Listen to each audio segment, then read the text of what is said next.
3เพิ่งเปิดตัวไปที่ราคา 57,900 บาทและปีที่แล้วนะคะตัว C Fold 2เนี่ยเปิดตัวไปที่ราคา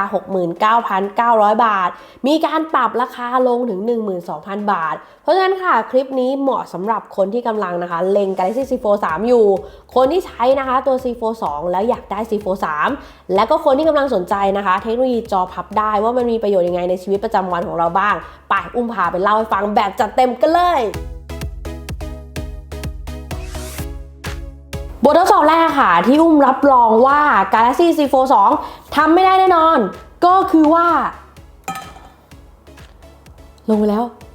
Galaxy C Fold 3นะคะทนน้ำ IPX8 นั่นเองก็การทนน้ำ IPX8 ของเขาเนี่ยก็คือคุณสามารถที่จะเอาไปลงสระว่ายน้ำได้นะคะสามารถที่จะใช้งานแบบถ้าฝนตกก็สามารถจะถือถ่ายรูปอะไรแบบนี้ได้เช่นเดียวกันและที่สำคัญนะคะก็คือตัวนี้เนี่ยเรียกว่าสามารถที่จะเนี่ยทั้งพับนะคะพับลงไปแบบเต็มๆแบบนี้แล้วก็กางออกนะคะลงแบบนี้ได้เช่นเดียวกันนะคะIPX8 เนี่ยจะอยู่ที่ 1.5 เมตร 30 นาทีนะคะแล้วก็อันนี้เป็นการพูฟแล้วว่าอุ้มสามารถที่จะเอาลงน้ำนะคะแช่แบบนี้ได้เลยสุดยอดอะเรื่องแรกจะพาไปดูกันเป็นเรื่องของหน้าจอค่ะตอนที่อุ้มได้รับบีฟมาเนี่ยอุ้มรู้สึกว่าจอของตัว3เนี่ยไม่ได้แตกต่างอะไรกับตัว2มากมายนักยกเว้นว่าตัวกล้องซ่อนใต้จอนะคะซึ่งเดี๋ยวมาคุยกันต่อนะว่ามันดีไม่ดียังไงแต่พอใช้งานมา 2-3 วันจะบอกว่าจอเนี่ยแหละคือหนึ่งในเหตุผลหลักนะคะในการที่ทำให้อุ้มเนี่ยอยากจะอัปเกรดจากตัว2มาเป็นตัว3เลยล่ะเริ่มที่เรื่องของความสว่างหน้าจอและสีสันดีกว่าค่ะตอนนี้เนี่ยอุ้มปรับทั้งคู่เนี่ยหน้าจอเนี่ยอยู่ในระดับเดียวกันเลยนะคะแต่ว่าด้วยความที่ตัว Fold 3มันมาพร้อมกับเทคโนโลยี Eco Square นะคะมันสามารถดันแสงขึ้นมาได้อีก 29% เพราะฉะนั้นเนี่ยพอเทียบกันปุ๊บค่ะจะเห็นว่าฝั่ง C Fold 3เนี่ยสวยกว่าสว่างกว่าแล้วก็สกินโทนดีกว่าเห็นไหมอุ้มว่ามันจะอมแดงกว่านิดๆนะคะทำให้หน้าของคนเนี่ยในซีรีส์ต่างๆที่เรารับชมเนี่ยเรียกว่าสวยเป็นธรรมชาติแล้วก็จะบอกว่าเมื่อก่อนเนี่ยอุ้มชอบดูบน C Fold 2นะคะแต่พอมี C Fold 3แล้วนี่คือจุดที่ต่างอย่างหนึ่งเลยเรื่องที่2นะคะเป็นเรื่องของความคมของจอหน้าค่ะจากเดิมเนี่ยที่ตัว2นะคะมันจะเป็นจอตัวที่เป็น Super AMOLED ใช่ไหมตอนนี้เนี่ยมีการปรับขึ้นมานะคะกลายมาเป็นจอ Dynamic AMOLED 2X นะและที่สำคัญค่ะคือ refresh rate เนี่ยเพิ่มจาก60 Hz กลายมาเป็นที่120 Hz ด้วยเพราะฉะนั้นเวลาเล่นด้วยจอล่างนะคะมันจะรู้สึกว่ามันสว่างไม่เท่าชัดไม่เท่าแล้วก็ให้รายละเอียดไม่เท่ากับจอบนสังเกตได้ง่ายนะคะจากตรงใบไม้ตรงฝั่งนี้เนาะจอด้านบนนะคะจะเห็นรายละเอียดของมันเนี่ยมากกว่าแล้วก็เวลาเราเคลื่อนไหวด้วยนะคะเราก็รู้สึกว่าจอด้านบนเนี่ยมีความสมูทมากกว่าแล้วก็สามารถที่จะเล่นเนี่ยได้สวยงามมากขึ้น3คือเรื่องของกล้องซ่อนใต้จอที่อยู่ในจอด้านในนั่นเองค่ะจอ 7.6 นิ้วนะคะใน C Fold 3เนี่ยรู้สึกว่ามันคลีนมากยิ่งขึ้นโดยเฉพาะการเล่นเกมแล้วก็ดูพวกซีรีส์ต่างๆค่ะสังเกตดูนะฝั่งซ้ายมือเนี่ยมองไม่เห็นกล้องใช่ไหมคะว่ามันอยู่ตรงไหนกล้องมันอยู่ตรงนี้ค่ะ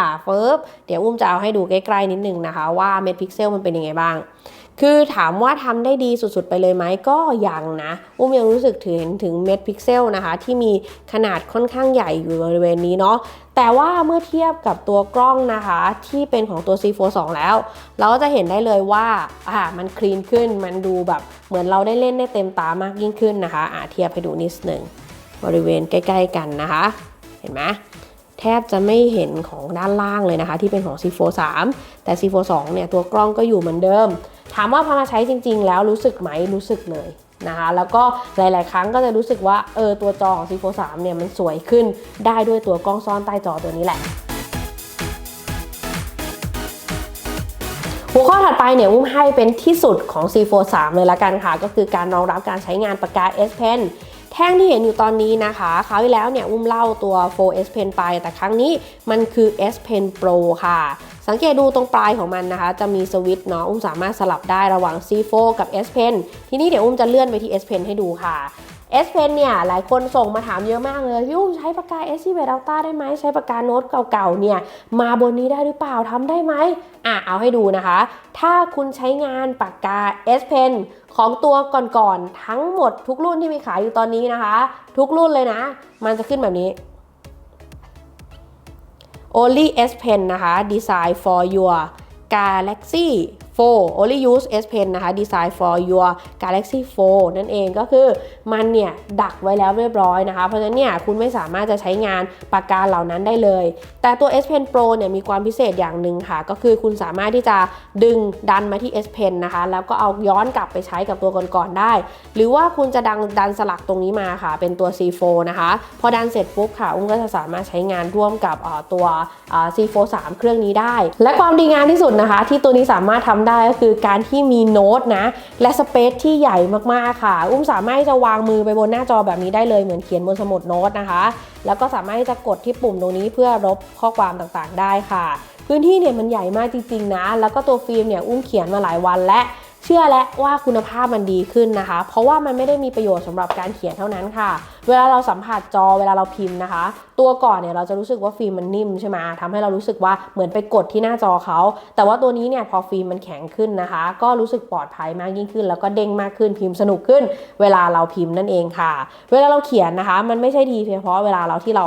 ใช้ปากกาเขียนเท่านั้นเพราะว่าโหมด S Pen 2 Tech ค่ะซึ่งเดี๋ยวจะเล่าให้ฟังกันแบบเต็มๆนะในตัวรีวิวเฉพาะตัวปากกานะคะแต่ว่าครั้งนี้เนี่ยจะทดสอบให้ดูนะคะว่ามันเขียนได้ดีขนาดนี้ค่ะสวัสดีค่ะเห็นไหมคะมันก็จะขึ้นมาเลยสมมุติว่าเปลี่ยนเป็นภาษาอังกฤษบ้างสมมุติเขียนตรงนี้เป็นภาษาอังกฤษนะฮัลโหลhow you ก็ได้แบบนี้เลยมันไม่ใช่ดีเพียงแค่นั้นค่ะเพราะว่าสมมุติอยากจะลบยังไงเขียนเลยปึ๊บลบออกเขียนค่ะแบบนี้นะคะถ้าต้องการจะเว้นวรรคแบบนี้นะคะซึ่งตัว S Pen 2 Tech นะคะไม่ได้เขียนได้เฉพาะในตัวแอปโน้ตเท่านั้นเขียนได้ทุกที่เลยเช่นสมมุติเขียนจอง Galaxy C4 3แล้วก็กดเข้าไปได้เลยนะคะแบบนี้เขียนตรงไหนก็ได้ที่เราอยากจะเขียนนะคะที่มีพื้นที่จะเขียนให้ใน Facebook ก็ได้เช่นกันสวัสดีเราเขียนสเตตัสนะคะแล้วก็โพสต์ได้ด้วยการใช้ปากกาเขียนแบบนี้นี่เองอีกหนึ่งฟังก์ชันนะคะที่เชื่อว่าคนที่ใช้ Note Series มาเนี่ยต้องติดใจมากๆก็คือตัวที่เป็น Translate นั่นเองตัวนี้ทำได้เช่นเดียวกันเลยนะคะก็กดปากกาอย่างงี้1ทีฟึบมันก็จะขึ้น Air Command ขึ้นมาแล้วก็กด Translate นะคะเปลี่ยนเป็นตรงนี้เป็นพารากราฟเลยจะแปลตรงไหนนะคะก็ใช้ปากกาจ่อไว้เหมือนเดิมปึ๊บมันก็จะขึ้นมาในรูปแบบนี้นะคะ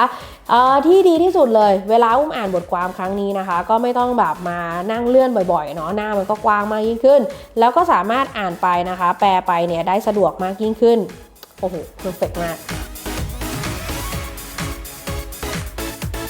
ในหัวข้อถัดไปนะคะอันนี้เป็นสิ่งที่ทำให้ตัว C4 3เนี่ยเพอร์เฟกต์มากยิ่งขึ้นคือจริงๆเนี่ยตัว C4 2นะคะก็ถูกออกแบบมาสำหรับการทำงาน multitasking ในระดับหนึ่งแต่ว่าตัว C4 3เนี่ยพัฒนามันขึ้นมานะคะให้เราใช้งานง่ายมากยิ่งขึ้นเริ่มตั้งแต่เรื่องของ UX UI เลยค่ะเข้าไปที่ setting นะคะจะเห็นได้ว่าแถบเมนูเนี่ยมันจะมีการแบ่งหน้าซ้ายกับหน้าขวาในรูปแบบนี้ถ้าสังเกตดูใช้หมูกดคำว่า display นะคะมันก็จะเด้งมาที่ด้านขวาถ้ากด display นะคะที่ตัว C4 2มันก็จะเด้งมาเต็มหน้าในรูปแบบที่เป็นโฟนโหมดแบบนี้อันนี้คือเรื่องที่1เรื่องที่2นะคะที่ทำได้ดีมากยิ่งขึ้นก็คือเรื่องของ taskbar นั่นเองมันคืออะไรสามารถเลื่อนอย่างนี้ออกมาได้นะคะแตะที่ด้านล่างนะแล้วกดคำว่า pin ค่ะ taskbar เนี่ยมันจะออกมาอยู่ด้านขวาแบบนี้คล้ายๆกับ dock นะคะในโหมด desktop ในเครื่องอื่นๆที่ทำมานั่นเองค่ะส่วนตัวเดิมเนี่ยมันจะเป็นแถบแบบนี้นะคะเขาบอกว่าตัว taskbar ตัวนี้เนี่ยจะทำให้เราเนี่ยช่วยประหยัดเวลานะในเวลากดเนี่ยหรือว่าเลื่อนเอาแอปพลิเคชันต่างๆมานะคะเพื่อขยายเต็มหน้าจอหรือว่าเลือกที่มันปรับมาเป็น 2-3 แอปอะไรแบบนี้ก็จะเร็วมากยิ่งขึ้นทีนี้ไปกันต่อนะคะถึงจุดที่ชอบมากที่สุดของ C4 3เลยละกันก็คือ Flex Mode นั่นเองค่ะเริ่มอย่างนี้ก่อนเข้าไปที่ Setting นะคะหาคำว่า Lab นะ Lab เสร็จปุ๊บให้จิ้มคำว่า Lab นะคะเจอคำว่า Lab จิ้มไปอีกทีนึงค่ะที่ตรงนี้เนี่ยแนะนำเปิดไปให้หมดเลยนะคะโดยเฉพาะ Multi Window for all appอธิบายง่ายๆอย่างนี้เมื่อก่อนเนี่ยมันจะมีบางแอปนะคะที่ไม่ยอมให้เราเอาแอปอื่นเนี่ยมาเปิดข้างๆกันนะคะแต่ว่าครั้งนี้เนี่ยเรียกว่าเป็นการบีบบังคับให้แอปเหล่านั้นเนี่ยยอมนะคะโดยดุษฎีนั่นเองไม่ใช่แค่นั้นค่ะมันมีเรื่องของ Flex Mode Panel ซึ่งมันเป็นยังไงนะคะแนะนำว่าชอบแอปไหนเนี่ยเปิดเอาไว้ก่อนเลยเดี๋ยวอธิบายให้ฟังนะแล้วก็มีเรื่องของ Speed View นะคะแอป Speed View ตอนนี้ support แต่ Line นะก็เปิดไว้ก่อนเช่นเดียวกันมาดู Flex Mode Panel เลยละกันนะคะว่ามันเป็นยังไงเราเนี่ย รู้จักตัว Flex Mode อยู่แล้วเนาะว่าแต่ว่าเราอาจจะรู้จักในมุมของการถ่ายรูปว่ามีการแบ่งครึ่งหน้าจอพับจอเพื่อตั้งอะไรอย่างนี้ได้นะคะแต่ Flex Mode Panel จะทำให้เราเนี่ยชอบพับจอมากขึ้นกว่าเดิมเยอะมากเลยยกตัวอย่างง่ายๆเช่นแอป Spotify แบบนี้ใช่ไหมคะฟังเพลงแบบนี้แหละแล้วก็พับหน้าจอเข้าแบบนึงแบบนี้นะคะก็จะต้องมาเป็นแนวนอนแบบนี้พอพับเสร็จปุ๊บค่ะจะเห็นได้ว่ามันมีการแบ่งครึ่งหน้าจอทันทีโดยที่ไม่จำเป็นจะต้องเอาแอปอื่นๆนะคะมาไว้ที่บริเวณด้านล่างแบบนี้ซึ่งด้านล่างมันจะกลายเป็นคอนโทรลเลอร์สามารถเพลย์พอสเพลงได้นะคะสามารถที่จะเร่งเสียงลดเสียงเร่งแสงลดแสงได้นะคะแล้วก็ที่ด้านบนสมมติกดเพลย์แบบนี้ใช่ไหมเลื่อนมาฟึบอ่านเนื้อจ้าร้องเพลงได้เลยสบายแบบนี้นะคะแล้วเราก็ตั้งไว้กับโต๊ะนะคะแล้วก็ทำงานแล้วก็นั่งร้องเพลงไปได้อันนี้คือตัวอย่างหนึ่งที่ดีมากๆของ Flex Mode Panel อีกตัวอย่างหนึ่งนะคะของตัว Multi Window for All App ค่ะอันนี้เนี่ยมีประโยชน์มากๆในการใช้งานร่วมกันหลายๆแอปในหน้าเดียวกันนะคะยกตัวอย่างเช่นอย่างนี้ฝั่ง C42 ของนะย้ำว่าของนะคะเพราะว่าบางคนเนี่ยก็แอบทำได้นะไม่สามารถจะลาก ROV นะคะมาไว้ในหน้าเดียวกันกับ Netflix แบบนี้ได้นะมันถูกฟิกไว้แบบนี้ค่ะแต่ว่าฝั่งนี้นะคะที่เป็น C43 อันนี้ลากข้างบนคือ Netflix นะด้านล่างคือ ROV ใช่ไหมคะก็คือสามารถเอามารวมกันแบบนี้ได้สามารถจะเปลี่ยนแอปก็ได้นะเช่นสมมติอยากให้ด้านล่างเป็น Chrome และแบบนี้นะคะแล้วก็อยากจะได้อีกสักแอปหนึ่งมาละกันเป็น Facebook ละกันค่ะก็ลากมาไว้ข้างๆตอนนี้นะคะก็เป็น3แอปเหมือนกันแล้วค่ะแต่สังเกตดูฝั่ง C42 นะคะเราจะไม่มีอิสระในการขยับขยายแอปต่างๆนะคะก็สามารถจะเลื่อนได้แค่บนล่างในรูปแบบนี้ค่ะแต่ว่าฝั่ง C43 นะคะสามารถจะเลื่อนได้เลยนะคะต้องการจะขยายให้ฝั่งนี้ใหญ่กว่าฝั่งนี้เล็กกว่านะคะก็จะมาสุดที่ประมาณนี้ก็จะแล้วแต่เราเลยนะคะว่าต้องการให้สัดส่วนของตัวนี้มันเป็นยังไงค่ะแล้วก็ดีมากๆเลยเพราะว่าอย่าง Netflix ใช่ไหมคะเราจะเหลือขอบซ้ายขวาก็เลื่อนแบบนี้นะคะมันก็จะเต็มจอมากยิ่งขึ้นแล้วก็รับชมพร้อมกับอ่านเว็บนะคะแล้วก็โพสต์ Facebook ไปได้พร้อมๆกันแบบนี้เลยต่อมานะคะคือ Split View นั่นเองค่ะเวลาเราใช้งาน LINE นะแบบนี้สมมุติกดเข้าไปที่อันไหนก็ตามนะคะมันก็จะเด้งขึ้นมาเป็นหน้าจอใหญ่แบบนี้แต่ว่าครั้งนี้ค่ะพอเปลี่ยนมาใช้ตัว Split View นะคะใน C43 กดอะไรก็ตามมันก็จะขึ้นมาในแถบด้านขวานะคะคล้ายๆกับเวลาไปใช้ LINE on desktop นั่นเองซึ่งถือก็ทำให้ชีวิตง่ายขึ้นเยอะเลยล่ะจริงๆแล้วนะคะการทำงานแบบ multitasking เนี่ยก็มีประโยชน์อีกหลากหลายอย่างเลยยกตัวอย่างเช่นอันนี้นะคะเนี่ยด้านบนเนี่ยเป็น Zoom ใช่ไหมด้านล่างเนี่ยค่ะเป็นตัว Chrome แล้วก็เป็นโน้ตใช่ไหมคะก็แบ่งกัน3หน้าแบบนี้ก็เรียนไปทำงานไปจดโน้ตไปนะคะได้เช่นเดียวกันแล้วก็ตรงกลางมันแบบนี้ค่ะกดตรงนี้นะยังสามารถที่จะกดนะคะหมุนแอปได้ด้วยเพื่อมาจัด layout ใหม่นะคะมันก็จะเก๋มากยิ่งขึ้นใช้งานง่ายมากยิ่งขึ้นแบบนี้ค่ะขึ้นอยู่กับว่าเราต้องการสลับตัวไหนมาเป็นตัวไหนซึ่งอันนี้ C42 ทำไม่ได้นะดูนี่เรื่องของกล้องกันบ้างค่ะว่าเป็นยังไงบ้างนะคะก็จริงๆคือกล้องหลักของ C43 เนี่ยแทบจะยกตัว C42 เนี่ยมาทั้งดุ้นเลยแต่บอกตรงนี้ก่อนนะทุกคนกล้อง C4 ไม่แย่นะคะย้ำหลายรอบแล้วกล้อง C4 ไม่แย่นะทุกคลิปทุกภาพทุกวิดีโอที่ลงในช่วงปีที่ผ่านมาที่คนชอบถามว่าใช้เครื่องไหนถ่ายก็ใช้ตัว C4 เนี่ยแหละค่ะอย่างนี้ C43 นะคะมันมีการอัปเกรดขึ้นมาในเรื่องของกล้องที่เป็นเทเลแต่ถามว่าน้อยไปไหมสำหรับคือน้อยไปนะในความรู้สึกคือเทเลเนี่ยมันเพิ่มมาแค่2เท่า Optical Zoom ที่เหลือยังคงเป็น12 12 12นะคะ Wide Tele แล้วก็ตัว Wide นั่นเองค่ะหน้าสุดสำหรับด้านหน้านะคะยังเป็นเท่าเดิมอยู่ก็คือ10ล้านพิกเซลนะคะสำหรับตัวกล้องทีนี้ด้านในค่ะจากเดิมเนี่ยความละเอียดของกล้องตัวนี้จะอยู่ที่10ล้านพิกเซลนะคะพอมาเป็นตัวที่เป็นกล้องซ่อนใต้จอของตัว C43 ปุ๊บก็จะเหลือเพียงแค่4ล้านพิกเซลเท่านั้นค่ะถึงขนาดเซ็นเซอร์จะใหญ่ขึ้นกว่าเดิมก็เหอะแต่ว่าตัวกล้องด้านในที่ถ่ายออกมาค่อนข้างจะน้อยเยอะค่อนข้างจะแตกนิดหน่อยแล้วก็ถ้าถามถึงคุณภาพก็ยังไม่ได้ประทับใจนะคะแต่ถามว่าได้ใช้ไหมตลอด10เดือนที่ผ่านมาไม่เคยใช้เลนส์นี้เลยนะคะเพราะปกติถ้ามีการซูมยังพอได้อยู่ใช่ไหมส่วนใหญ่ก็จะชอบตั้งแล้วก็ซูมด้วยกล้องด้านหน้าตรงนี้นะคะก็แล้วแต่การใช้งานของแต่ละคนละกันไม่เป็นไรมีตัวอย่างนะคะภาพแล้วก็วิดีโอเทียบกันให้ดูละกันว่า2รุ่นนี้มันต่างกันไหมแล้วทำได้ดีหรือเปล่า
ข้อดีที่สุดนะคะของตัวนี้ก็คือการถ่ายวอล์กนั่นเองค่ะอุ้มสามารถที่จะเปิดเนี่ยเป็นเลนส์อัลตร้าไวด์แล้วก็ใช้นะคะกล้องหลังเนี่ยในการถ่ายโดยที่อุ้มเนี่ยจะเห็นหน้าตัวเองแบบนี้และแน่นอนว่าการสั่นตัวนี้เนี่ยก็ทำออกมาได้ดีมากๆเลยอันนี้เป็นสิ่งที่อุ้มเนี่ยใช้งานบ่อยมากๆนะคะโดยเฉพาะการตั้งถ่ายใน TikTokอีกจุดหนึ่งที่ทำได้ดีขึ้นมากนะคะก็คือเรื่องของการพรีวิวภาพนั่นเองสมมุตินะอุ้มตั้งถ่ายไว้ในรูปแบบนี้ใช่ไหมคะ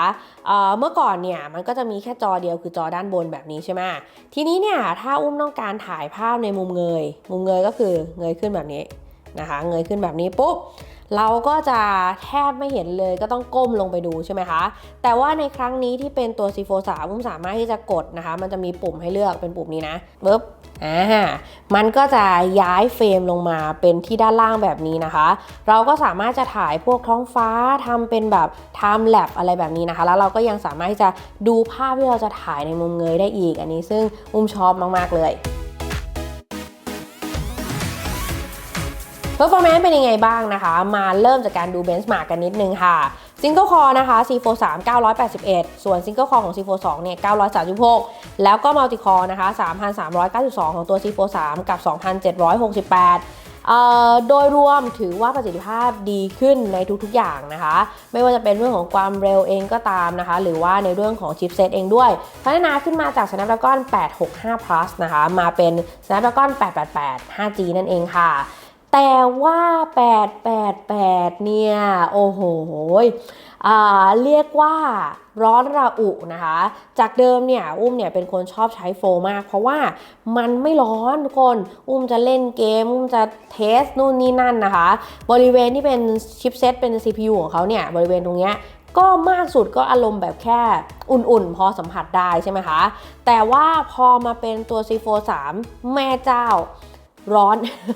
ตรงนี้นะคะร้อนมากนะคะก็ค่อนข้างจะร้อนมากตา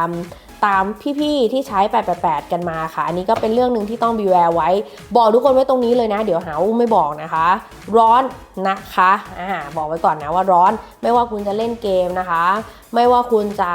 เอามารันเบนช์มาร์กนะคะหรือว่าถ้าคุณจะเปิดฟาร์มนะใครเล่น RX นะคะแล้วจะไปฟาร์มนะเอาไว้ฟาร์มก็คือ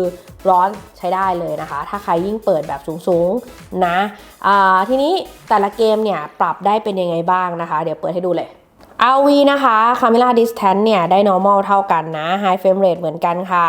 การปรับพวก Display Quality HD Display นะคะก็ปรับได้สุดทั้งคู่เลยทีนี้เนี่ยอุ้มเนี่ยอยากจะโชว์ให้ดูนิดนึงนะคะหลายคนจะสงสัยว่าสรุปแล้วเนี่ยขนาดของหน้าจอเนี่ยมันเอื้อต่อการเล่นไหมนะคะสำหรับเกม ROV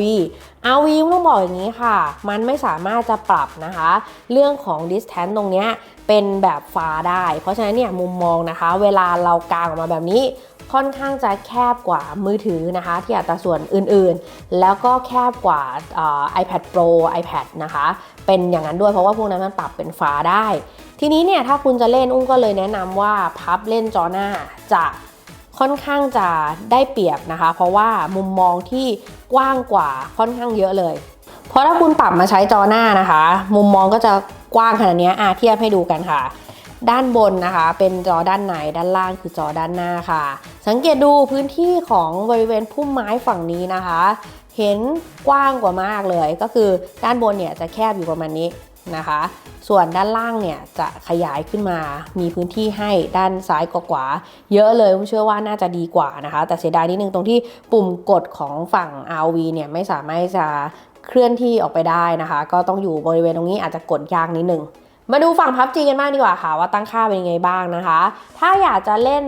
ที่60 fps นะคะก็ต้องเลือกเป็นแบบ SDR ทั้งคู่เลยนะเพราะถ้าอุ้มเลือก Ultra SD นะคะมันจะได้เฉพาะถึงแค่ระดับ Ultra ถึงจะเป็นสมูทเองก็ตามนะคะก็ยังอยู่ที่ระดับ Extreme นะไม่มี90 fps นะคะคุยเรื่องแบตเตอรี่นิดนึงละกันว่าเป็นยังไงบ้างค่ะคือตอนนี้สภาพแบตเนี่ยตัวฝั่งเจ้า Fold 3เนี่ยยังอยู่ในช่วง learning อยู่นะคะก็เลยยังไม่สามารถตอบอะไรได้เยอะมากแต่หลังจากที่อุ้มเทสมาตั้งแต่เริ่มรีวิวมาถึงกลางคลิปนะคะก็คือใช้พฤติกรรมเหมือนกันเลยนะทีนี้เนี่ยแบตจะต่างกันอยู่ที่ประมาณ 2-3% นะคะเพราะว่าตัว C4 3เนี่ยแบตจะอยู่ที่ 4,400 มิลลิแอมเนาะจากเดิมเนี่ยอยู่ที่ 4,500 มิลลิแอมซึ่งอันนี้เดี๋ยวต้องรอไปใช้งานเยอะๆก่อนนะคะถึงจะตอบได้อย่างตัว C42 นะคะถ้าไม่ได้เล่นอะไรเยอะมากนะไม่ได้เล่นเกมหนักอะไรแบบนี้ก็จะอยู่ได้ประมาณ 10-12 ชั่วโมงแล้วแต่พฤติกรรมไปนะคะแต่ถ้าเราเล่นเกมเนี่ยเช่นเล่น Speed Differ เนี่ยมันก็จะลดลงไปนะคะตามช่วงเวลาในการเล่นนั่นเองค่ะพูดถึง Speed Differ บอกตรงนี้นิดนึงรู้สึกว่าเล่นบนตัว C43 อ่ะเวลากดนะคะกดได้ดีกว่าคือจอเนี่ยมันค่อนข้างจะดึงกว่านะคะด้วยตัวฟิล์มใหม่ของเขาอ่ะแล้วเชื่อว่ามันทำให้เราเนี่ยกดสกิลได้ดีมากยิ่งขึ้นนะรู้สึกว่าฟิล์มเดิมเนี่ยหนืดไปนิดนึงเทียบกับการแบบเล่นเกมต่างๆแล้วสรุปว่าเล่นเกมบน C43 เนี่ยสนุกขึ้นแต่ก็ร้อนขึ้นแหละอันนี้เนี่ยลองซูมให้ดูนะคะภาพจากด้านขวามือเดี๋ยวใส่ไว้ละกันขวามือคือตัวนี้นะคะตัวนี้ปึ๊บเป็นภาพจาก Galaxy C43 ส่วนซ้ายมือของคือตัวนี้ตัวนี้นะคะคือ Samsung Galaxy C42 ค่ะดูแบบนี้เห็นได้ชัดเจนเลยว่า Quality ที่ได้จากตัว C42 เวลาวิดีโอคอลหรือเวลาซูมนะคะมันมี Quality ที่ดีกว่าเยอะมากนะทั้งสีนะคะทั้งความสว่างแต่ว่าความกว้างเนี่ยฝั่งของ C43 เนี่ยจะกว้างกว่านะคะสรุปว่าเปลี่ยนไหมเปลี่ยนค่ะ เป็นเพราะอะไรหรอหลักๆแล้วก็คือ1คือปากกานะคะใช้ปากกาดีมากเลยจริงๆเนี่ยเป็นมนุษย์ที่ชอบตั้งถ่ายรูปแบบนี้มากแล้วก็ชอบตั้งถ่ายคลิปนะคะใน TikTok สุดๆไปเลยจากเดิมที่เราจะต้องแบบชูมือนะไม่งั้นก็ต้องกดนะคะตอนนี้ก็สามารถเอาเนี่ยเป็นรีโมทนะปากกาเป็นรีโมทแล้วก็กดข้างๆตัวอะไรแบบนี้ก็ได้ไม่มีใครเห็นหรือเวลาเราไปเที่ยวนะคะเราไปเที่ยวกับแฟนอะไรแบบนี้เราก็สามารถจะตั้งถ่ายนะจากเดิมเนี่ยตัวโน้ตนะคะต้องไปหาที่พิงใช่ไหมแต่ว่าตัว C43 ค่ะเราก็แค่ตั้งอย่างเงี้ยปุ๊บวางปุ๊บก็ที่ไหนก็ได้ถ่ายได้ทุกที่นะคะแล้วก็ที่อย่างที่2ก็คือการเขียนชอบ S Pen 2 Tech มากนะคะเพราะว่ามันไม่ได้เขียนได้ดีเฉพาะในตัวแอปโน้ตนะมันยังสามารถเอาไปเขียนในพื้นที่ที่เป็นพื้นที่อื่นๆได้ด้วยค่ะซึ่งทำได้ดีมากๆเลยอย่างที่3คือรู้สึกว่าเล่นเกมเก่งขึ้นบน C43 เหมือนที่บอกว่าน่าจะเป็นในเรื่องของสกรีนนะคะโปรเจคชันที่ติดมาให้ค่ะติดมาได้ดีกว่านะแล้วก็มีความแน่นนะคะมีความแข็งแรงมากกว่าตัว C42 ค่ะเรื่องต่อมาคือเรื่องของจอ